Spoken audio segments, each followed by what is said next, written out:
For those who don't know me or maybe didn't see the description, my name is Fraser Morrison and I work at the moment at Young Enterprise Scotland as the company programmes and digital delivery manager, and also the national coordinator for the alumni network here in Scotland. So it's great to be able to do some collaboration with our colleagues across the rest of the UK. So how do I get here? What do I do? Who am I? A quick introduction. As I said, my name is Fraser. I'm 25.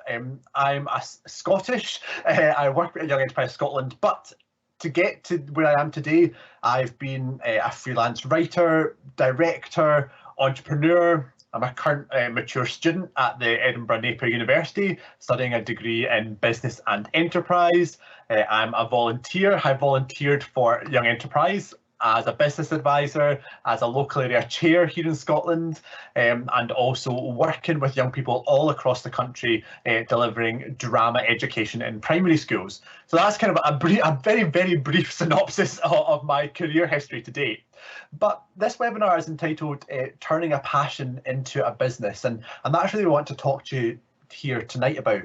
Is I've had the privilege of running 2 successful businesses now since leaving school. I want to just tell you a little bit about my journey through Young Enterprise as an alumni and how I started up my business and some key lessons that I learned along the way. And please, as Danielle said, if you do have any questions about anything I'm talking about or anything you want to know a bit more about, please do put them into the chat box or the question box, and Danielle will be sure to pass them on at the end of my talk, and I'll be more than happy to answer anything that you want to know. So, where did it all start? Well, getting involved for me at school, I'll be honest, I absolutely loved school. In hindsight, the things I loved about school maybe weren't so much the academic subjects, but more of the extracurricular things that I got involved in. And one of those things was Young Enterprise. So I took part in my final year at school and created my company, which was called Pandora's Box. Now, we were quite fortunate at my school where there was 2 competing companies of 6 students against each other, which was great for competition. It means we couldn't stop when people were starting. There was always that group beside us that was asking us questions, that was continually trying to sell. So that was quite helpful from us point of view in terms of keeping the competition or keeping the programme at the forefront of our minds at all times. And really, I learned a huge deal from my time doing company programming. Looking back on it now, 7 years later, I can see those things and see those key skills I developed. But if I'm honest, when I was doing it, I probably didn't understand quite what I was taking part in or quite the significance of what I was involved in. And as alumni yourselves, I'm sure you can understand that feeling. Now, whether you are just a recent alumni, just finished this year in the last couple of years, or whether it was a couple of years ago, like myself, 7 or 8 years ago, taking part, or indeed much longer than that. I know there are certainly, in Scotland anyway, we've been running the company programme for the last 40 plus years. So there's a significant number of alumni out there who might be watching or tuning into this live or later on. But what was Pandora's Box? Well, probably, if I'm honest, wasn't the best name to choose. That was one of my key learning points, being the root of all evil. But we move on. The reason we chose that Pandora's Box was because we were a gift company. So we bought and sold items into gift boxes for people's, like, for Valentine's Day, movie nights, date nights. I'd really tried to package it up into something that we could sell as an experience. What did I learn through that experience? Well, a huge amount about not only business, but about myself, about relationships, about working with other people, about networking, about communication. And all of these things have stood me in really good stead for what I've gone on to do post my Young Enterprise experience. I was very fortunate at the end of my final year at school to get 5 unconditional offers to university to go and study. 4 of them were to go and study business in some form at Scottish universities, and the 5th one was to go and study theatre studies, digital media and sociology at the University of Glasgow. Now, you might be thinking that's a pretty weird combination, and it is. You also might be thinking it's quite a step away from business and enterprise degrees, which you're right, it is. But that was the one I chose. It was my passion. I have a real passion for theatre, making theatre, creating theatre, and engaging with different forms of creativity. And so that's what I went off and do. I had a great summer, performing in shows at the Edinburgh Fringe Festival, working with friends, creating performances, and then I was ready in September to go off and start that exciting next step off to university. I'll be honest, I lasted 6 or 7 weeks at university before I decided that it just was not for me and I had to get out because I wasn't happy there, I wasn't being fulfilled, and I wasn't really interested in that kind of academic learning. Because when I left school, as I said before, I really enjoyed it and I thought I really enjoyed the subjects that I took. And then in hindsight realised actually it was everything else apart from those academic subjects that I was really interested in. So I went to a really small school, 350 pupils, all the way from primary one all the way to S6, which is like our final year of secondary school in Scotland. And that just, my first day, I walked into a lecture station of 500 people. That was quite an overwhelming experience, and I very quickly realised that it just wasn't the place for me. After a couple of real sleepless nights, I decided to leave, and to be honest, I was terrified about what people might think. I was quite an academic person at school and deputy head boy, ran every committee going from prom to debating, eco committee, student council, you name it, I was involved in some capacity. And was still involved actually as an alumni of my old school, and was the president of our alumni association after I left, which is kind of my connection with alumni networks, which is why it's so great to be involved in the Young Enterprise alumni network across the whole of the UK. But if I'm honest, it was the best decision that I ever made to leave university. I was faced with a very uncomfortable November and December of 2014, thinking I have absolutely no idea what I want to do. All I know is I don't want to be at university. And so my Young Enterprise experience doing the company programme really came to my mind and thought, well, actually, the one thing I did really enjoy in my final year at school was running a business. And learning the skills that I did through that, I thought maybe that's something I could give it a go.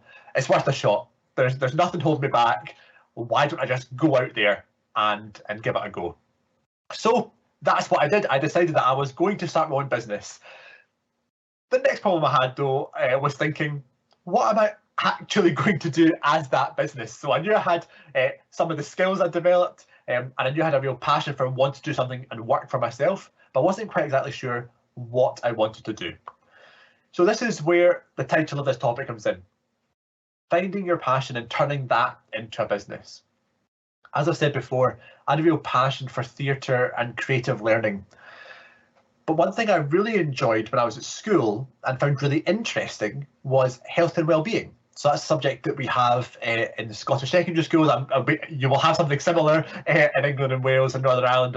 It'll probably be called a different name, but it covers things like mental health, substance abuse, internet safety, those kind of topics about personal and social education. Now, I found these topics fascinating, but what I didn't find fascinating was the way they were taught in schools, because there was often videos or PowerPoints or worksheets, which is quite frankly quite boring. Or it was in my experience and in my opinion. So I thought there's a real problem there. This is something that every Scottish school does in both primary and secondary, covers these topics in mainly the same kind of way, because it's quite a difficult subject matter to teach well. And I thought, what if I combine that problem with my passion of theatre, creativity, and put them together and create a business? So that's what I did. I combined my passion with one of my frustrations and made a solution. Now, that solution was called Creative Flame. That was my business that I ran for 4 years, that launched in January of 2015. And I went around teaching primary school children and lower secondary school children all about initially internet safety and all the surrounding issues around that, and then later substance misuse and mental health in partnership with NHS Scotland and Police Scotland as two major agencies here that was working and wanted a different way to engage with young people. Now, I did all of that on the back of really my young enterprise experience of giving me the confidence to say that I know I have these skills. I know I can use these skills and take them and turn them into something successful. Now I can sit here quite comfortably years down the line and say, you know, that was a great experience and it was really successful and I achieved what I wanted to achieve with that business. But it was tough, I'm not going to lie to you. And often running your own business by yourself can be quite lonely. I certainly found that. It's something that I wish I'd taken advantage of the network of support that's available now for people when they're starting their own business, a network of mentors and advisors, which I had when I did Young Enterprise, but I didn't have when I started my own business.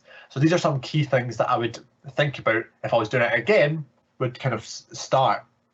Now, starting my own business at the age of 18 with no help and no support was both very scary and very exciting. But looking back, I really have been preparing all of my life for being an entrepreneur.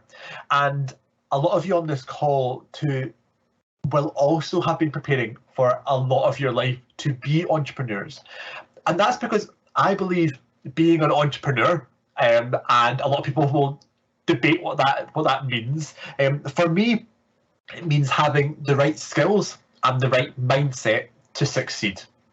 And so when I was speaking to Danielle about what to talk about today, I mentioned that I really do believe that at the core, people have got to have a passion for what they do. They've got to have the skills, but they've ultimately got to have the right enterprising mindset to go out and make a difference. And I want to just talk very quickly about what I believe those skills are, where I found them within myself and my experience, and maybe where you can find that too, to give you that helping hand to say you can go out and do it yourself. So the first one for me, and it's something that's proven time and time again and what I've gone on to do in Creative Flame and since then, is organisation. Organisation is key to be able to capture and identify the skills and tasks you need to do to be able to start your own business. For me, that was looking back at like my school career and the things I did throughout my life was all the work I did on committees at school, working in like school leadership positions, running the school prom, the biggest social event of our school calendar, especially for the pupils.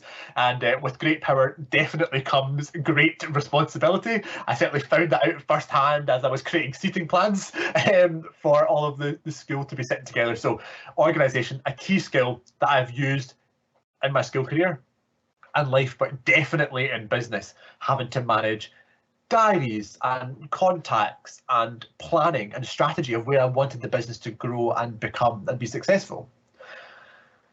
The second is really two combination of skills for me: communication and confidence. You must be able to communicate as an entrepreneur, because when you're an entrepreneur like I was and you're working just by yourself, you really had to be able to tell other people what your mission is. What is your purpose? Why do you exist? Why is your business needed? Now, it took me a while for me to really understand just how much value and impact I was having with the programs that I was creating and delivering, particularly about internet safety. That's the one that I ran through all the time that I ran the business. That was the one that was most established and I had the most experience in delivering. And talking to schools and talking to parents about what I was delivering was extremely inspiring for me to understand exactly what impact I was having. Because initially I started just going out and talking directly to young people, delivering interactive workshops. But I recognised probably about 6 months in that there was another real need that was being missed in Scottish education. And that was the education of parents. Parents were absolutely terrified of, in particular, internet safety, as to what the young people had access to and how they could support them to that. So what I did was I created another course specifically for parents. So I would go in and work with the schools in the morning and the afternoon, And then in the evening, I would hold parent information sessions to work with the parents of the students I'd been with in the morning throughout the day. And that was a great model to capture the whole school community with that really key messaging. So communication is key, being able to differentiate your message to talk in my case, with pupils as young as like primary 3 and 4, all the way through secondary school. To parents, that's a very different communication style. But then communicating with funders or with councils or with my partners at national agencies all require different communication styles, but confidence in what you have to deliver. Because when you're running a business, you are so passionate. You are your biggest your biggest critic, but also your biggest supporter. And you have to be able to sell that confidence, because really, not only are you selling your business, but you're selling yourself and what you can deliver and achieve. Another key skill for me, certainly, was problem solving, and understanding exactly how these things came to be, how you could fix problems quickly, and if you needed to, who you could reach out to for support. Financial capability. You've got to make your business profitable. I know I speak with a lot of people who are creating social enterprises or charities, something which I have laterally gone on to do myself, and now obviously work at Young Enterprise Scotland, which is a national charity. And understanding how to deal and manage finances is a really key skill, because if you're not making enough money to keep the wheels turning, to keep yourself in a job, to keep the resources that you need and travel expenses and things like that, you won't actually be able to go and deliver that impact. You won't be able to go and deliver your product or service. So you've got to keep that and think about that as a key skill. And lastly, initiative and creativity. Obviously, for myself, that is a real key skill that I needed because we're a creative learning organisation. So I was continually trying to think of new products to develop, new ways of working, new ways of marketing the business. And all of that was really, really interesting. It's something that I was really passionate about, and it's thanks to my Young Enterprise company program experience that really allowed me to go on and do that. Now, if you're sitting there thinking, you know, I would really love to set my own business, I would really like to start my own social enterprise or my own charity to give something back, then I've got some key thoughts, key tips or key lessons that I've learned along my journey that hopefully will give you a little bit of insight and will help you on your journey. The first of those is you can't do everything for yourself. It is 100% okay to ask for help. I know that might seem to some people like a weakness or like a failure, having to ask for help, but honestly, it is the way you will succeed. It's the way you will grow and grow quickly. I was delivering my internet safety sessions by myself and having a great time doing it, really enjoying what I did. But my business really grew when I started to engage with national partners. So when I spoke with Police Scotland and created a brand new programme specifically for them, dealing with substance misuse in secondary schools, that allowed me to expand greatly because of funding availability, but also expert knowledge and contacts into schools. The second key lesson is failure is a really important part of the journey, and don't be afraid to talk about it and embrace it. When I'm fortunate enough to be a judge for a lot of Young Enterprise Scotland programmes, and actually just today and tomorrow I'm judging the European finals of the Startup programme, which runs in colleges and universities. And one thing that people are really afraid to talk about is things that have gone wrong. Now, it's something that I certainly was afraid to talk about because at the start of my journey, because I didn't want people to think that I wasn't doing well, that I was failing, not succeeding, and what that might look as my image. But actually, it's one of the best things you can do, because fail and learn fast. Learn what doesn't work, try things out, don't be afraid to try things out. Learn those kind of key skills. You won't do it again, that's for sure. But also when something fails or doesn't work and you embrace that and talk about it, it means the people you're talking about it with can help you with that problem solving, maybe help you look at it from a different angle. Because when you're working as an entrepreneur by yourself, it's very easily to become very insular, to look at the same problems in the same way. And sometimes somebody just asking you a question or saying something in a different way makes you think about, oh, I hadn't considered that, or I hadn't considered that as a potential way to fix the problem I might be having. The third thing, and something I'm really passionate about, is do something that you love, because being an entrepreneur, running a business, takes up an awful lot of your time and energy. So make sure you really want to do it. Make sure your heart's really in it, because sometimes it can be really difficult, and it can be a bit of a slog sometimes. And we talk about this, the peaks and troughs of running a business, and the peaks, the highs are amazing, and it feels great when you win that contract or you make that sale. But the troughs or the lows can be really difficult when you're by yourself. So if you really love and are really passionate about your business, that will help drive you through those times. Fourthly, you can never be too prepared. That's something I've learned the hard way, making sure you've got everything prepped in advance of sessions. Make sure you've tried things out, you've spoken to people, you've got advice. Before you submit something, you get somebody else to proof check it, and you won't make any stupid mistakes, because if it's you, again, you're writing it, you're looking at it, it's very, very easy to miss things. So you can never be too prepared. The fifth point, know what your strengths are and be honest with yourself about your weaknesses. That honesty will really drive forward your progress. So one thing I knew I wasn't great at was numbers and finances. It's something I've never been that great at, but what I am good at is understanding myself.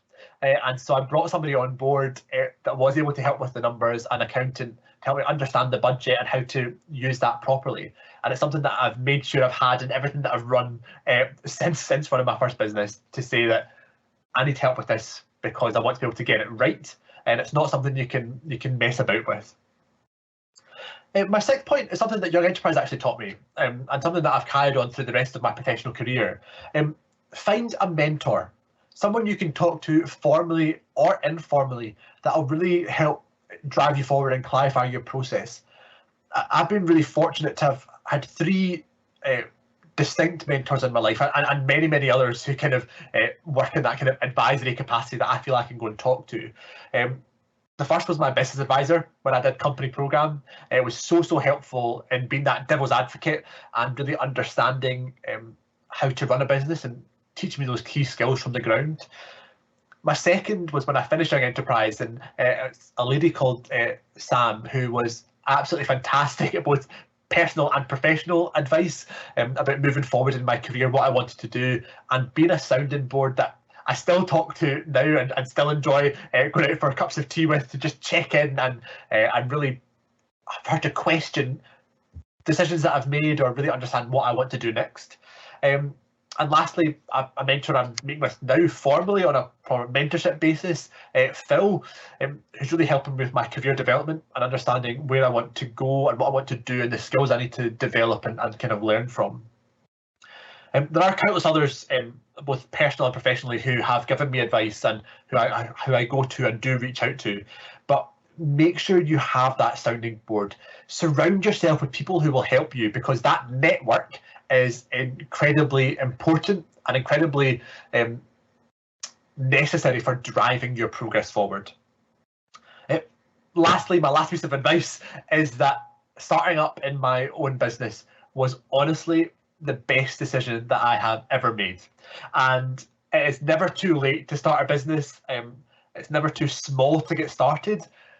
All you need, in my opinion, is an idea and a passion and a problem you want to fix. Particularly for me, because I wanted to make a social impact, something that I'm really passionate about. So I now no longer run Creative Flame. I did shut that business down when I've kind of achieved the things I wanted to achieve. I now have set up another business I run completely different, a musical theatre production company. I run that. We've just turned, it was our 4th birthday just last month, and I run that up here in Scotland, and we perform where I'm based here in North Lanarkshire, put on productions, and we're a real community network of people to get together and get involved. So I've taken the lessons that I learned from running Creative Flame, running my Young Enterprise company, and other work I've done since then, and now channeled that into a brand new business. So I've taken all those lessons, got that started, and I'm still learning, and I'm sure I will still continue to learn and continue to grow. And I have no doubt in my mind that I will continue to run other businesses, and I will continue to start up as I find problems I want to fix, and I've got a passion for the solution that I want to be able to create. So I hope that this webinar has been interesting to hear a little bit about my story.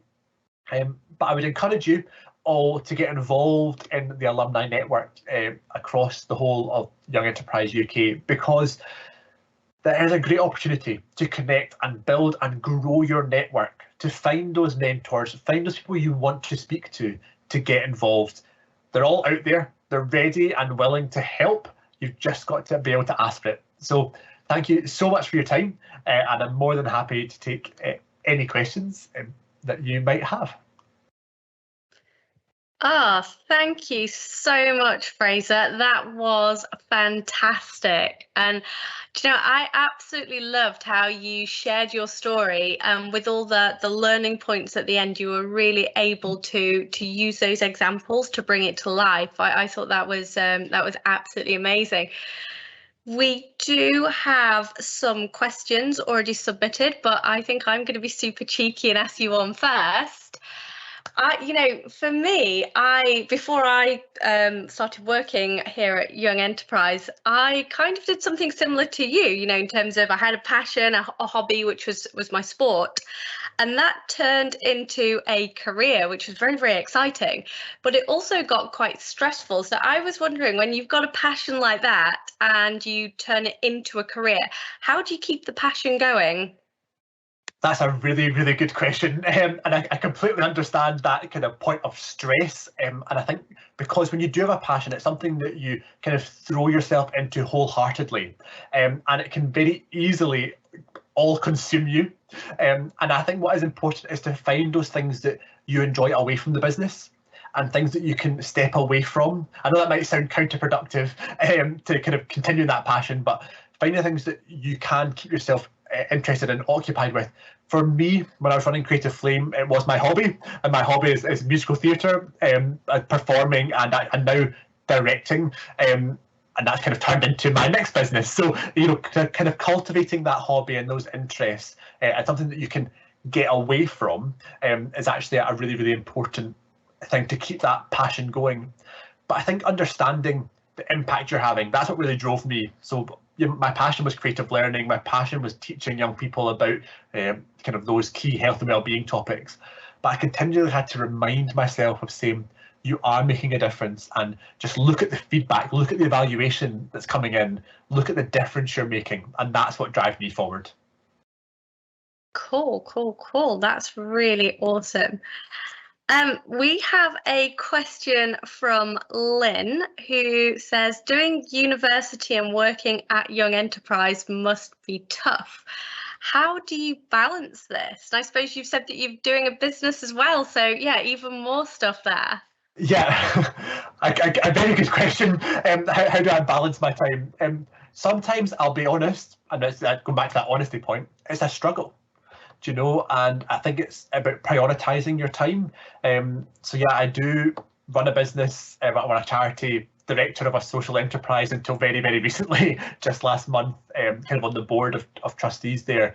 I'm working full-time at Young Enterprise and doing a full-time degree. COVID, in a way, has been a bit of a blessing in disguise, because a lot of my musical theatre side of things has stopped. Although I have run 5 virtual concerts online, the recent one just on Saturday there. So that has kept me busy. But I'm a very busy person. I like being busy. And I think some people are just of that mindset that you need to be busy to keep going. And I think if I wasn't busy, if I was just doing one thing, I have that type of personality that gets bored quite quickly. And that's just being honest with myself. So for me, having those different in my hands and a lot of pies, or things in a lot of pies, for want of a better expression, is really important for me for time management. But I live by my diary, and I diarise all my time, even when that's chill time or going out for a swim. I like open water swimming, another one of my hobbies. So I make sure I put that time aside to read or to do those things, because if you don't, it's very, very easy to burn out. Cool. Thank you. And yeah, I really love actually that point there, that it is important to make sure you've got that chill time. Yeah, I think that's a super important point. We've got another question. Leaving university is a really hard decision. I think I would find this very difficult to do with all the pressures and costs. How did you cope with that, and how did you manage to talk your parents around? Yeah, so we're very, very fortunate in Scotland that our education system in university is free. So there's no tuition fees, which is great. So that we hadn't kind of financially invested. I was still living at home as well. Yeah, I mean, I'll be honest, it was a scary time for me as well. I remember kind of questioning in myself, was this what I wanted to do? And I didn't really talk to a lot of people about it. Well, actually, one of my best friends I did musical theatre with throughout my kind of end of school career, we were both doing the same course at university, and I remember having to tell him that was the one I was most scared about, because we were relying on each other to sit beside each other in lectures and go through that kind of whole process of first year of university. I'm very grateful to my parents for being very supportive of that decision, but I think they could see, and I could see, and I could recognise that I really was not happy, and actually sticking with that degree programme for 4 years as it is in Scotland would not have been a really positive thing for me to do. If I'm honest, when I left university, I didn't think I'd ever go back. I didn't think I'd ever do it again. So for me, it's quite strange being back now at Napier in my kind of final year, my last semester. So seven weeks to go until I graduate from that. Fingers crossed, hopefully, all looking good so far. But I think I really did that for me. And I think when there was quite a lot of pressure, and I think there was certainly 7 or 8 years ago when I left school for people to go to university, and that to be quite a natural thing for people to go and do, especially at the school I was at. And I would always say to anybody sitting now in 5th and 6th year, or their final years of school, there are so many routes out there now to employment and education that's not directly to university, and it's not right for everybody. I'm the biggest advocate of that, especially knowing how successful I've been despite not having that kind of university education. I'm now going back for me because it's something I'm really interested in, something I want to learn more about and want to be able to kind of further my knowledge. So I'm going back for the right reasons. I'm not going there because it's the expected thing to do. I'm going back because I want to develop myself using that as an experience to do that. Oh, I like that. That's brilliant advice. And yeah, I particularly think you're so right that there are so many different routes and opportunities for people. So thank you for sharing that. We've got a couple of questions from Rich, who says, where did you get the confidence to start a business, and did you have any help? Great question. The confidence to start the business. Well, if I'm honest, it was through my young enterprise experience, because there was a really safe space to try things out and to say, actually, it's actually not that hard to start a business. I think people often make out as this massive, big experience, and it's quite a scary thing, because a lot of people's experience of enterprise and entrepreneurship is like Dragon's Den, pitching for investment of like tens of thousands of pounds. And that's just not the case for a lot of people and a lot of businesses. The majority of businesses are small to medium enterprises, and a lot of those are just one person with an idea that's gone out and done something for yourself. I didn't have grand ideas to be a multinational education charity that wanted to go out. I wanted to fix the problem that I found in my local community, and I was fortunate enough to be able to take that nationally. But at its core, what I wanted to do was make a difference, and that's what gave me the confidence to say, I know I have the skills and I know I have the ability to be able to do this, and if I can change one person's life, if I can turn one person away from the dangers of the things I was talking about, that is a huge success for me. It's not about growing to scale and becoming one of those unicorn businesses which sells for millions of pounds. That just wasn't what was for me. And I think that the second part of that question was kind of, what support did you have? That meant that kind of those mentors that I spoke about that I felt I could go and talk to was a huge support. I didn't have a lot of capital or money to start up the business, because actually because it was a service, it was essentially me going into schools. There wasn't a lot of startup resource needed. It was marketing, it was social media, which is free to set up and create. I designed a website myself, which was minimal cost to put together. And within my first month, I had my first contract for 40 schools with a local council here in Scotland. You know, so I was very, very fortunate that I was able to get to those levels very quickly. But it's because and throughout my school career, I was a talker, I was a debater, public speaker. I enjoy speaking, as you can probably tell. So actually going to try and sell my business and sell myself and tell the service that I was going to provide was quite an easy thing for me to do. And I think that's really where I started. There are a lot more support networks out there now that if I was to do it again, I would tap into. Things like Business Gateway here in Scotland, and I'm not sure about the rest of the UK, but there's a lot of entrepreneurial support networks and accelerator programs from loads of different organisations, both private and public, which can help people to learn those key skills or to give them the support or give them the financial start that they need, because everybody's businesses will require a different help and different support to get them started. Cool, that's really great advice.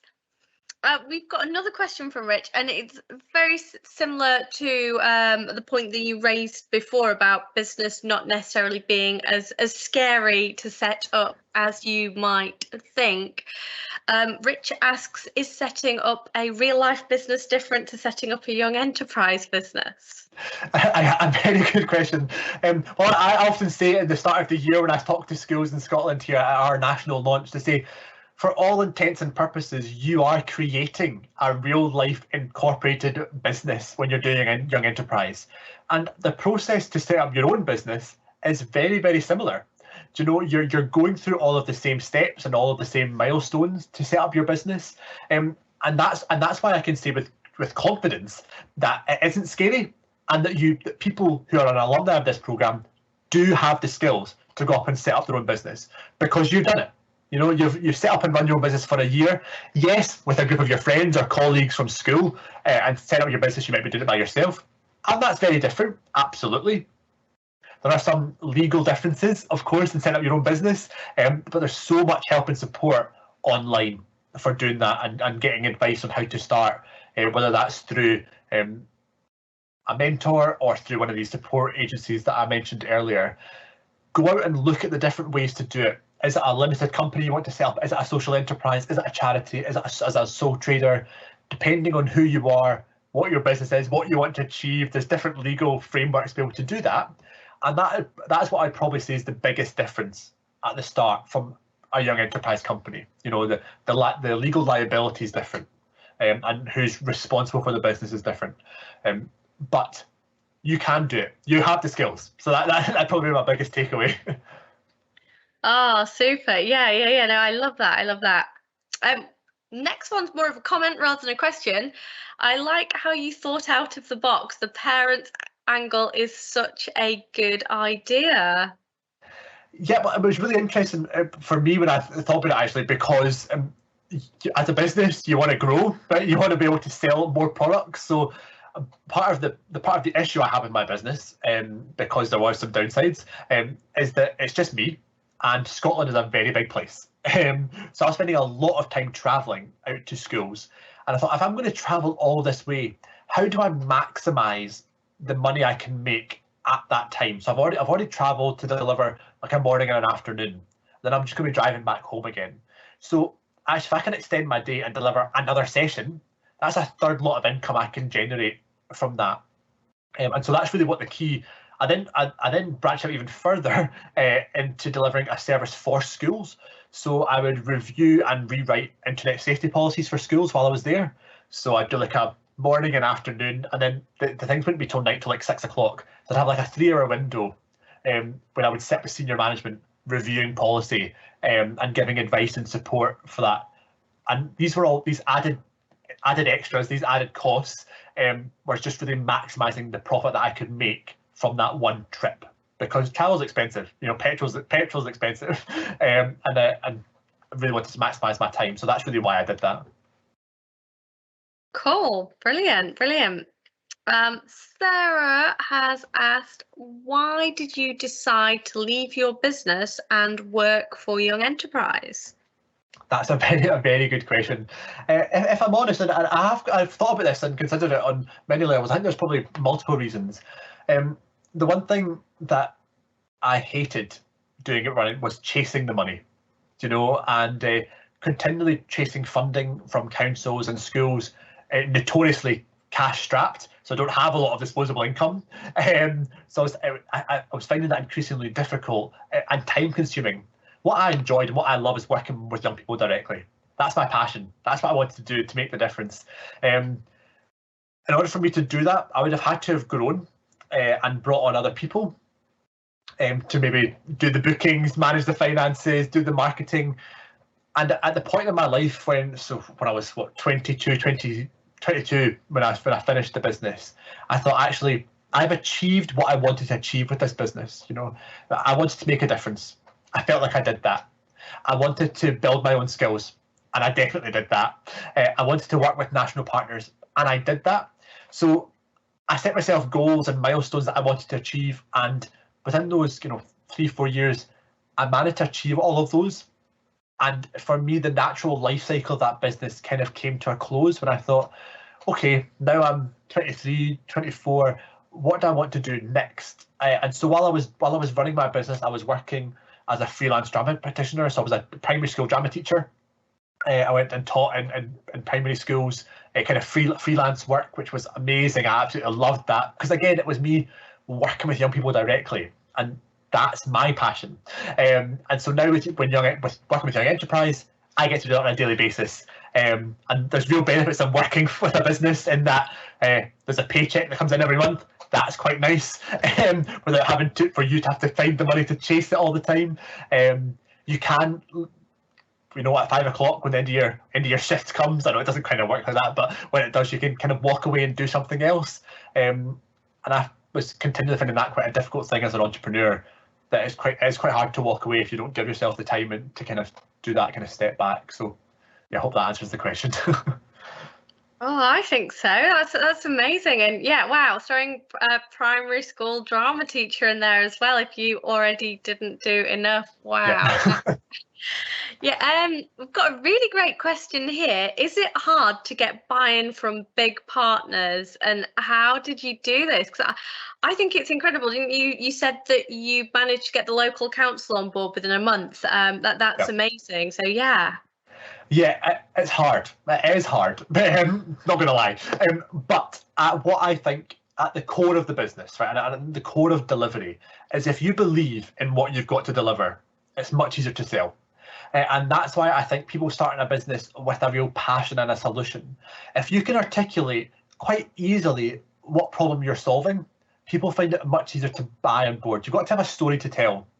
And for me, it was that story of me sitting in school, taking part in this education of health and well-being and not being interested. Now, if I'm not interested in how it's been delivered and I'm really passionate about the subject, can you imagine how other people were sitting interested when they were forced to be there? There wasn't an engaging learning style, and they probably weren't interested in the topic. And it's those people you need to capture, because it's those people who, for my reason, were most at risk from things like substance abuse and internet safety abuses. And so I thought, I've got to fix this. I've got to do something to make a difference and solve this challenge, because part of it I really felt actually was my duty, because I had the skills to do it, I had the passion, I had the solution. And that then became very easy to sell and a very easy way to get people on board, because especially with social enterprises or charities, selling that social mission is a lot easier than I think in a commercial product. Because you can say, help me make a difference, help me change young people's lives. And when you start talking in that language, rather than saying, will you buy my workshop I'm going to deliver, it's a very different conversation. Oh, brilliant. Yeah, I like that. It's a super way of positioning it, isn't it?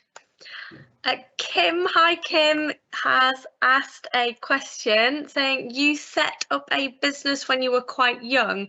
Did you ever feel you were disadvantaged by your age?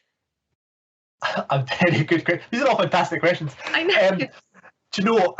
I'm very proud of what I've achieved. I'm 25 now. I said I only turned 25 literally on Sunday there, but so I'm 25 now, so still a young person by definition. And it really frustrates me when people talk about young people, when they talk about it as being a challenge and that being a negative thing. But I think it's incredibly empowering, because I think young people on the whole are very creative and very enterprising by nature. And I think there are barriers that are created by older generations or by people's mindset of what a young person is, which is ridiculous, because young people are by very nature definition by age, not by experience or by background or by any other factors. And to kind of put everyone into that age bracket is annoying for me. It does really frustrate me. And that's when I'm working at here at Young Enterprise and working with young people on the company program in 5th and 6th year, so 16, 17, 18-year-olds. I don't care what age they are. It doesn't matter to me. What I'm interested in is what we're seeing as entrepreneurs here. They're not young entrepreneurs. I mean, they are by definition, but I don't see them as young entrepreneurs, because actually a lot of the people that we're dealing with here at Young Enterprise and who go on to run their own business can stand up against those 30, 40, 50-year-old entrepreneurs who are just starting out or have run successful businesses and actually can compete on the same level. They maybe don't have the same length of experience, but if they've got the passion and they've got the right mindset and the skills, I believe everyone's on that learning journey, regardless of what age you are. And so everyone can do it. And I don't think age should be a barrier to participation or for creating your own business. Super. I love that. Spoken very passionately. Yeah. Another question from Kim. How and where do you find a good mentor? A very good question. I would start with your alumni network here at Young Enterprise. That would be my first place to start looking. But I think if you look at the network you have around you, friends and family that might have set up their own business can often be a really good place to start. Maybe connections with local business networking groups. There are many, many out there, like local Rotary groups, business networking, business breakfast you can go along to and find a network. You'll tend to find people, especially who've been in business a long time, are very generous with their time at helping new starts, because they will have had somebody in their life that helped them when they started out. So for me, I'm really passionate about giving back and giving that advice and support. Yeah, I'm only 25, but I've got 8 years of experience of running independent businesses, social enterprises, charities, and I love helping young people who are on that first steps of their journey to go, where do you look for that help and support? So kind of look at those networking groups, look at who you've got around you, because a mentor doesn't have to be an entrepreneur to be able to help you in your business. Somebody who's got skill sets, and you might want to build a network. I would think of it maybe like when you're doing your enterprise, you create a board of directors around you. So you've got somebody who's responsible for marketing, for finance, for operations. Start to think about your network of mentors in that context. We can say, I know someone that's really good at marketing because I've seen the stuff they're good at. I wonder if they would help me specifically for me to go and chat to you about that problem, or I don't know, vice versa with finance and any other areas.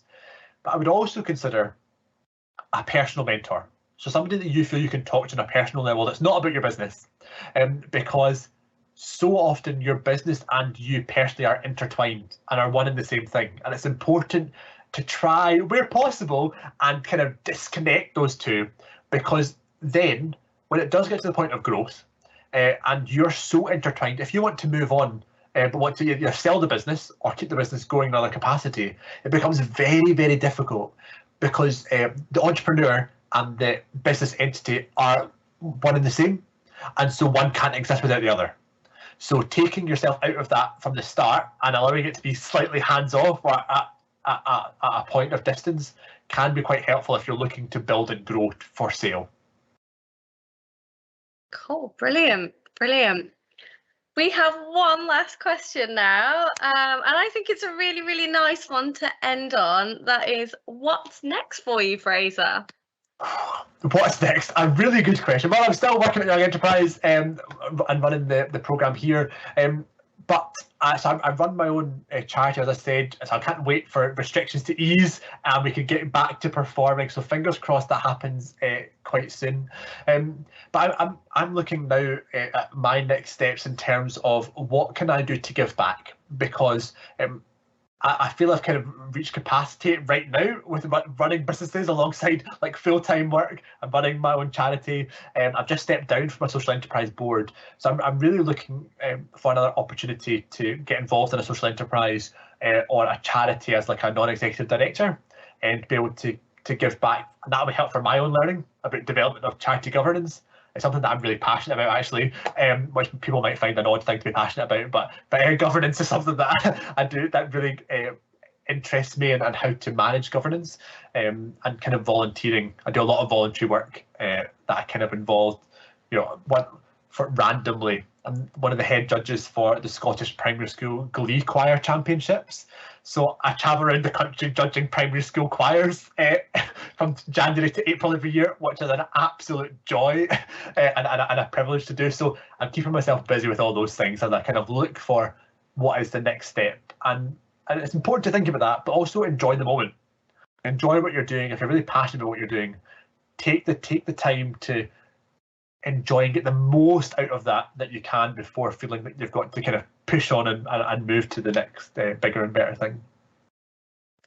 Oh, thank you so much. That ends all the questions, but for me, I just think that you spoke so eloquently and so passionately. This whole session, turning your passion into a business, and really that passion, that interest, that enjoyment came through with everything you said. And thank you for giving up your very, very valuable time, because you are super busy. So I don't know if you've got any last things that you'd like to say. Just a huge thank you for inviting me along, and really all the very best to any alumni on here who want to start their own business and want to take those next steps. You can do it, you can achieve. It's just the confidence of taking that very first step.